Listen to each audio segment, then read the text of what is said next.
Ruth. Come on, yay! So, for those of you who don't know the rules, I'm back to my trusty timer. But instead of 20 seconds... Yes. If my... this is the guillotine. When this goes off, yeah? I'll give you a bit of warning. So... take it away. Hi guys, my name's Ruth, as you've noticed. So I'm from GIFGAF and I started as a Scrum Master in March. That's 4 months ago. Before that I worked for a big blue company that we don't speak of.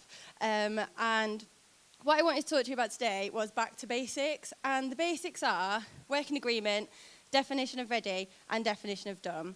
How many people in here have a working agreement or a social contract? Put your hands up. Okay, so about 30%. How many people in here have a definition of ready? Not 100%. How many people have a definition of done?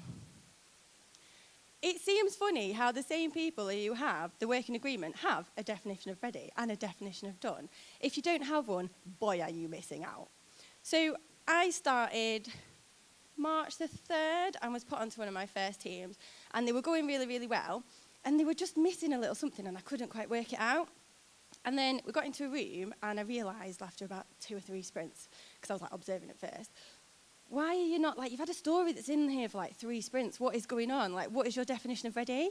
And they were like, oh, well, we don't have one. And I was like, so why do you keep going back for requirements? Oh, well, the tickets, we just needed more information. And I was like, well, you need more stuff. So we got into a room, and we sat down.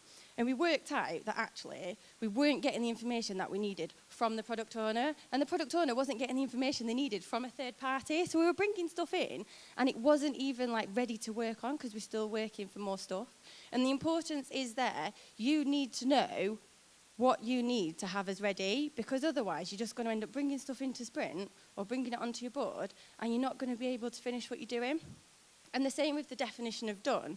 We had a ticket, and we went back and looked at these acceptance criteria, and the QA had put meets all acceptance criteria, and then he looked at it and he was like, oh, I didn't even read it. He was like, oh yeah, so they'd actually worked on a ticket and not actually done anything that it asked for. And it just, because they didn't have a definition of done, and it just really pulls home the importance of having that definition of done. And of course, a working agreement. Hands up in here if you've got someone in your team who sometimes does your absolute head in, and you can't even tell them why. Shut up, Chris. A working agreement means that you can get everybody in a room and you can decide what you are going to abide by and what you can hold yourself accountable for. So if you want your stand-up at a certain time and people aren't turning up, you can hold them accountable to it, because you can have it up on the wall and said, we all agreed to this. If you say you're all going to be in the office Monday to Thursday and someone works from home on a Wednesday when you've got a team dinner, not okay. You're meant to be in eating Nando's with the rest of us, so please turn up. And that is basically it. Sorry for the ramble. Thank you very much.